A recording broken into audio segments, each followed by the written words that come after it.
राशियों के क्रम में आज हम कर्क राशि का 12 भाव में फल जानेंगे। कर्क राशि भचक्र की चौथी राशि है। इसका विस्तार 90 डिग्री से 120 डिग्री तक है। अगर हम इसके चिन्ह की बात करें तो इसका चिन्ह केकड़ा है। कर्क राशि का अधिकार काल पुरुष के शरीर में वक्ष स्थल पर माना गया है। कर्क कफ प्रकृति, रात्रि बलि, स्त्री जाति, समोदयी, लाल सफ़ेद मिश्रित रंग वाली, चर संज्ञक, उत्तर दिशा की स्वामिनी और बहुत संतान वाली राशि है। इसका निवास स्थान देवस्थान, बावड़ी और जल स्थान में है। यह स्थिर गति, भौतिक सुख को प्राप्त करने वाली, समय अनुसार चलने वाली, लज्जा इसका प्राकृतिक स्वभाव है। कर्क राशि से गुर्दे, उदर और सीने का विचार करना चाहिए। अगर हम शुभ ग्रह की बात करें तो कर्क राशि के लिए चंद्रमा, मंगल और बृहस्पति शुभ ग्रह हैं और बुध, शुक्र, शनि अशुभ ग्रह हैं और सूर्य इस राशि के लिए समग्रह है। कर्क राशि में गुरु 5 डिग्री पर परमोच्च होता है और मंगल 28 डिग्री पर परम नीच होता है। कर्क राशि प्रथम भाव में होने पर जातक का लगन कर्क होगा। इस लग्न का स्वामी चंद्र है और चंद्रमा सबकी माता है। तो इस लग्न वाले मृदु स्वभाव के, सबके हितैषी, शत्रुहीन, सत्यप्रिय होते हैं। इनमें छल का अंश कम होता है। ऐसे मनुष्य शीघ्रता प्रिय होते हैं क्योंकि चंद्रमा एक शीघ्रगामी ग्रह है। ऐसे व्यक्ति अपने निश्चयों में परिवर्तन करने के लिए हमेशा तैयार रहते हैं क्योंकि चंद्रमा अपनी कलाओं से परिवर्तनशील है। ऐसे व्यक्तियों का चंद्र जिस भाव में होता है उस भाव से संबंधित विषयों से उन्हें विशेष प्रेम हो जाता है। जैसे चंद्रमा यदि दूसरे भाव में होगा तो धन कुटुंब से प्रेम होगा, तीसरे भाव में होगा तो मित्रों से, छोटे भाइयों से प्रेम होगा, चौथे भाव में होगा तो अपने देश, उसकी जनता, माता तथा सर्वसाधारण से प्रेम होगा, पांचवें भाव में होगा तो बच्चे तथा विद्या से प्रेम होगा, छठे भाव में होगा तो निम्न वर्ग से प्रेम होगा, सातवें भाव में होगा तो पत्नी तथा व्यापार के भागीदारों से प्रेम होगा, आठवें भाव में होगा तो जान जोखिम वाले कार्यों से और व्यसनों से प्रेम होगा, नौवें भाव में होगा चंद्रमा तो धर्म से, ऊंचे विचारों से और दूर दूर की यात्राओं से। तो इस प्रकार चंद्रमा जिसमें भाव में होगा उससे संबंधित विषयों से जातक को विशेष प्रेम होगा। यदि कर्क राशि जन्म कुंडली के दूसरे भाव में है तो यदि चंद्रमा बलवान है तो उच्च पद की और धन की प्राप्ति होती है। बड़ी मौसियों की यानी कि माता की बड़ी बहनों की संख्या अधिक होती है। ऐसे जातकों की आंखें सुंदर होती हैं। ऐसे जातक को जल संबंधी कार्यों और वृक्ष संबंधित वस्तुओं के व्यापार से धन लाभ होता है। ऐसा जातक कभी भी बेईमानी या धोखाधड़ी से धन नहीं कमाएगा।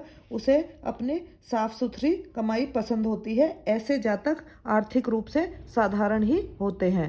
यदि कर्क राशि जन्म कुंडली के तीसरे भाव में है तो क्योंकि कर्क राशि का स्वामी चंद्र है जो कि मन से संबंध रखता है और तीसरा स्थान हॉबीज का भी है। चंद्रमा जिस भाव में स्थित होता है उस भाव से संबंधित विषयों से विशेष प्रिय होते हैं। जैसे चौथे भाव में सिंह राशि का चंद्र हो और बलवान हो तो मनुष्य को जनता के कार्यों में विशेष रुचि होगी। पांचवें भाव यानी कन्या राशि में हो तो मनोविनोद के स्थान जैसे सिनेमा, क्लब आदि में विशेष रुचि होगी। चंद्रमा यदि निर्बल, पापयुक्त, पापदृष्ट होगा तो छोटे भाई की छाती दुर्बल होगी। तो इस तरह तीसरे भाव पर अशुभ दृष्टि, विशेषतः अगर मंगल की दृष्टि हो तो छोटा भाई कुबड़ा भी हो जाता है। कर्क राशि अगर जन्म कुंडली के चौथे भाव में है तो क्योंकि चंद्रमा मन और माँ दोनों का कारक है और चतुर्थ भाव भी मन और माँ दोनों का स्थान है, तो जन्म कुंडली में चौथे भाव का अध्ययन करने के साथ साथ चंद्रमा की स्थिति का भी अध्ययन करना आवश्यक है क्योंकि चंद्रमा जैसे भाव में होगा वैसा ही चंद्रमा पर प्रभाव पड़ेगा और उसी तरह की स्थिति जातक की माँ की होगी। तो यदि चंद्रमा दूसरे भाव में है तो जातक लोभी प्रवृत्ति का होगा, तीसरे भाव में है तो मित्र प्रिय होगा और चौथे भाव में है तो जनता प्रिय होगा, पांचवें भाव में है तो पुत्र को प्यार करने वाला होगा और छठे भाव में चंद्रमा होगा तो जात्यंतर का हितैषी, अर्थात बलवान चंद्र लाभ देगा, और यदि चंद्रमा निर्बल है तो फेफड़े आदि के रोग देगा, मानसिक रोग देगा और माँ को भी रोगी बनाएगा। राहु और शनि से अगर चंद्रमा प्रभावित है तो जातक को शराबी और बुरे काम करने वाला बनाएगा, और यदि चंद्रमा केवल राहु से ही प्रभावित है तो जातक को मिर्गी के दौरे पड़ने लगते हैं। यदि अष्टम भाव में चंद्रमा राहु के प्रभाव में होगा तो जातक को मिर्गी का रोग होता है। बलवान चंद्र जातक को उत्तम स्वास्थ्य, सुंदरता, बुद्धि और सुंदर वस्तुओं से प्रेम करने वाला बनाता है, और ऐसे जातक का जीवन साथी सुंदर, पति अथवा पत्नी प्रिय और सुशील होता है, दोनों में स्नेह रहता है, और जातक की उन्नति में उसके जीवन साथी का विशेष योगदान रहता है।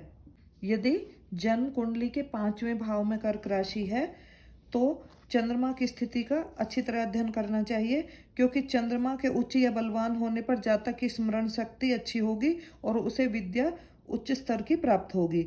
उसकी संतान भी उन्नति करेगी और जातक के नाम को ऊंचा उठाएगी। अगर चंद्रमा नीच, निर्बल और पापी अर्थात सूर्य के संग होने पर उसे अल्प विद्या और अपूर्ण विद्या, कमजोर स्मरण शक्ति, और उसकी संतान भी रोगी होगी और कमजोर होगी। संतान को जुकाम, खांसी, निमोनिया, टीबी आदि रोग होंगे और संतान की आयु भी कम होगी। बलवान चंद्र होगा तो जातक भाग्यवान और धनवान होगा, और भाग्य जातक का साथ देगा और जातक देश विदेश में जाके धन कमाएगा। जिन जातकों के 5वें भाव में कर्क राशि होती है वो कुछ भारी भरकम शरीर वाले होते हैं। ऐसे जातकों की आदत सभी पर शीघ्र विश्वास करने वाली होती है और वो अक्सर इसमें धोखा भी खा जाते हैं। जन्म कुंडली के यदि 6ठे भाव में कर्क राशि हो तो षष्ठेश चंद्रमा होता है। यदि षष्ठेश चंद्रमा बलवान हो तो माता की छोटी बहनों की संख्या को बढ़ाता है, और यदि निर्बल हो तो उनकी संख्या को कम करता है। निर्बल चंद्रमा मामा की छाती में रोग उत्पन्न करता है, क्योंकि कर्क राशि छाती की प्रतिनिधि है। यदि चंद्रमा बलवान या शुभ दृष्ट हो तो शत्रुओं से सत्व्यवहार करने वाला होता है जातक, और यदि चंद्रमा हमारा अष्टम भाव में होगा तो वह बुरी आदतों में और गंभीर कार्यों में लगा रहेगा। कर्क राशि यदि जन्म कुंडली के 7वें भाव में हो तो यहाँ पर सप्तमेश चंद्रमा हो जाएगा। चंद्रमा यदि बलवान होकर समराशि में हो और शुक्र भी समराशि में हो तो जातक की स्त्री सुंदर होगी, और चंद्रमा यदि सूर्य से दूर यानी कि शुभ चंद्र शुभ दृष्ट हो तो स्त्री की आयु अधिक होगी, और यदि चंद्रमा द्वादश भाव में होगा तो जातक विलासी, भोगप्रिय और कामातुर होगा। यदि कर्क राशि जन्म कुंडली के 8वें भाव में हो तो अष्टमेश चंद्रमा होता है। चंद्रमा को अष्टमेश होने का दोष नहीं लगता, अर्थात यदि चंद्रमा बलवान होगा तो अपनी दशा अंतरदशा में धन मान आदि को देने वाला होगा, और यदि चंद्रमा क्षीण, पापयुक्त या पाप दृष्ट होगा तो शिशु अवस्था में ही महान अरिष्टकारक योग बनता है। यदि कर्क राशि जन्म कुंडली के 9वें भाव में है तो नवमेश चंद्रमा बनता है, और नवमेश होने के कारण तथा एक राजकीय ग्रह होने के कारण यदि बलवान हो तो विशेष राजकृपा का पात्र बनता है। चंद्रमा नीच का भी लग्न में हो परंतु क्षीण ना हो तो तथा पापयुक्त, पाप दृष्ट ना हो तो मनुष्य को धार्मिक बनाता है, क्योंकि नवमेश और मन का कारक चंद्र, इसका संपर्क अगर लग्न से हो जाए तो जातक धार्मिक होता है, और यदि चंद्रमा बलवान हो तो पत्नी की छोटी बहनों की संख्या ज्यादा होती है। यदि कुंडली के 10वें भाव में कर्क राशि हो तो दशमेश चंद्रमा बनता है। यदि चौथे भाव में मकर राशि का हो तो मन के साथ साथ दशम का विशेष संबंध उत्पन्न हो जाता है, और जातक राजनीति में रुचि रखने वाला, सार्वजनिक कार्यों में भाग लेने वाला, मानी, यशस्वी तथा राजसत्ता को प्राप्त करने वाला होता है। यदि कर्क राशि जन्म कुंडली के 11वें भाव में है तो चंद्रमा एकादशेश बन जाता है, और चंद्रमा का एकादशेश होना, अगर चंद्रमा बली है तो मनुष्य को धन लाभ होता है और बड़ी बहनों की संख्या अधिक होती है, क्योंकि एकादश स्थान बड़े भाई बहनों का है और चंद्रमा एक स्त्री ग्रह है। चंद्रमा का एकादशेश होना यह भी बताता है कि मनुष्य महत्वाकांक्षी है। हाँ, चंद्रमा बलवान जरूर होना चाहिए। निर्बल चंद्र बड़ी बहनों का नाश करता है, माता के सुख को कम करता है, क्योंकि जो एकादश स्थान है वो माता के भाव चौथे भाव से अष्टम होता है। यानी उसका माता का आयु भाव है।